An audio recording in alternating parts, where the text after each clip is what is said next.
అల్లం పెసరట్టు చేసుకుందామా? 12 గంటల పాటు బియ్యం మరియు పెసరపప్పు నానబెట్టుకోవాలి. వీటి కొలతలు అన్ని నేను క్యాప్షన్ లో ఇచ్చాను.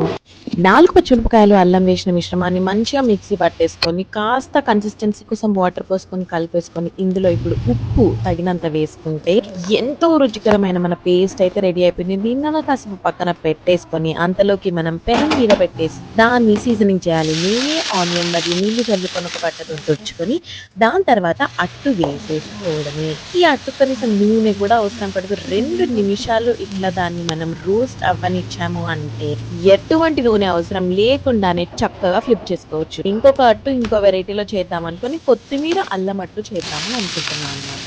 దీనికోసం సేమ్ ఇంతకు ముందు లాగానే ఈ పిండిని ఇలా వేసుకొని మంచి స్ప్రెడ్ చేసేసుకున్న తరువాత కొత్తిమీర నీరు నుంచి చిలకరించి దీన్ని దూరగా వేగనివ్వాలన్నమాట.